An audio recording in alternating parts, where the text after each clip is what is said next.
দোল পূর্ণিমা উপলক্ষে সনাতন ধর্মাবলম্বীদের অন্যতম হোলি উৎসবে মেতে উঠেছেন দেশের বিভিন্ন প্রান্তের মানুষ। এবার উদয়পুরে প্রথমবারের মতো 20শে মার্চ জগন্নাথ বাড়ি উন্নয়ন কমিটি উদয়পুর পৌর পরিষদের উদ্যোগে রাধা গোবিন্দ নৌকা বিহার ও বসন্ত উৎসবের আয়োজন করা হয়। এই গোটা অনুষ্ঠানটিকে নিয়ে বুধবার উদয়পুর জগন্নাথ মন্দির প্রাঙ্গণে এক সাংবাদিক সম্মেলনের আয়োজন করা হয়। সাংবাদিক সম্মেলনে উপস্থিত ছিলেন বাইখোড়া ইস্কন মন্দিরের পরিচালক কার্তিক মহাপ্রভু, উদয়পুর জগন্নাথ বাড়ি উন্নয়ন কমিটির সভাপতি পার্থ চক্রবর্তী, সদস্য লিটন কর সহ আরও অনেকে। বাইখোড়া ইস্কন মন্দিরের পরিচালক কার্তিক মহাপ্রভু বলেন, গত 14ই মার্চ মহাপ্রভুর আবির্ভাব তিথিতে দোল পূর্ণিমা হয়েছে। গোটা হিন্দু সনাতন ধর্ম 7 দিন পর্যন্ত হোলি উৎসব কাটায়। এই হিন্দু সনাতন ধর্মকে আরও জাগিয়ে তুলতে শেষ দিনের দোল উৎসবকে উদয়পুর জগন্নাথ বাড়ি উন্নয়ন কমিটি উদয়পুর পৌর পরিষদের যৌথ উদ্যোগে রাধা গোবিন্দের নৌকা বিহার ও বসন্ত উৎসব করতে যাচ্ছে। তারই অঙ্গ হিসেবে সারা দিনব্যাপী বৈদিক মন্ত্র জগন্নাথ দিঘির রাধা গোবিন্দের নৌকা আরোহণ ও আরতির মাধ্যমে শোভাযাত্রা অনুষ্ঠান। সব শেষে ভক্তদের মধ্যে হোলি উৎসব অনুষ্ঠিত হবে বলে জানান তিনি। পাশাপাশি জাতি, ধর্ম, বর্ণ নির্বিশেষে সকলে এই অনুষ্ঠানে আসার জন্য আহ্বান জানিয়েছেন মন্দির কর্তৃপক্ষরা। হরে কৃষ্ণ, জয় জগন্নাথ। তো আজকে আমরা উদয়পুর জগন্নাথ মন্দির থেকে একটা বিশেষ আনন্দের সংবাদ আমরা সমস্ত ত্রিপুরাবাসীকে দিতে চাই।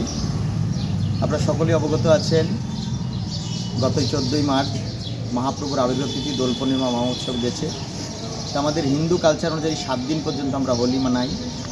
হোলি শব্দটা বললে অনেকে ভাবে হোলি মানে হোলিকাকে দাহন করেছে, সেজন্য হোলি।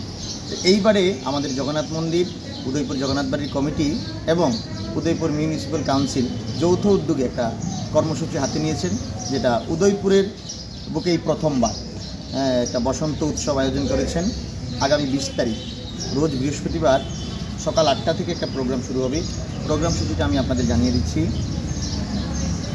প্রোগ্রামে থাকছে সকাল 8টায় বৈদিক মন্ত্র উচ্চারণ, মঙ্গলাচরণ, মঙ্গল প্রদীপ প্রজ্বলনের মাধ্যমে কীর্তনের শুভারম্ভ। সকাল 9টায় রাধা গোবিন্দকে নৌকায় আরোহণ করা হবে। আমরা সবাই জানি রাধা গোবিন্দ দোল খেলার পরে, হোলি খেলার পরে, রং খেলার পরে যমুনায় বিহার করতে যান। তো সেটা আমরা এখানে উদযাপন করব। 9টা 5-এ রাধা গোবিন্দের আরতি হবে নৌকাতে। যারা নিমন্ত্রিত অতিথিরা থাকবেন, ত্রিপুরা রাজ্যের বিশিষ্ট সাধু সন্তরা থাকবেন, সমস্ত সাধুকে আমরা আমন্ত্রণ জানাবো। 9টা 10-এ আমরা নৌকা বিহার শুরু করব এবং এই দিঘির 4 পার পরিক্রমা করবেন। আমাদের ভক্তরা সংকীর্তন করবে উপরে উপরে, নিচে নৌকাটা পরিক্রমা করবেন। আর যে সমস্ত ভক্তদের বাড়ির সামনে ঘাট আছে সেখানে নৌকাটা দাঁড়াবে।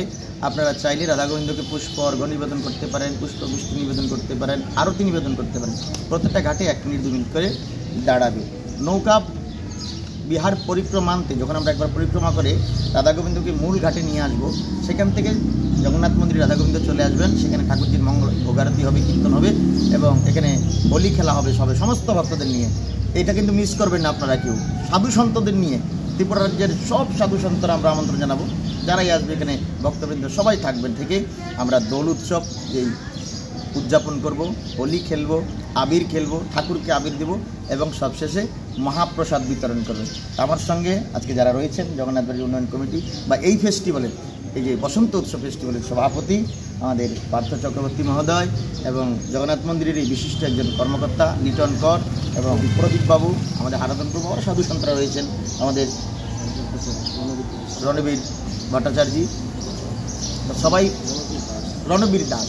তো সবাই সমস্ত ত্রিপুরাবাসীর কাছে আমার নিমন্ত্রণ রইল, আবেদন রইল, আসুন আমরা ধুমধাম সহকারে রাধা গোবিন্দের এই নৌকা বিহার যাত্রা এবং বসন্ত উৎসব আমরা উদযাপন করি এই প্রথমবার জগন্নাথ বাড়িতে। ব্যুরো রিপোর্ট, পাবলিক নাও।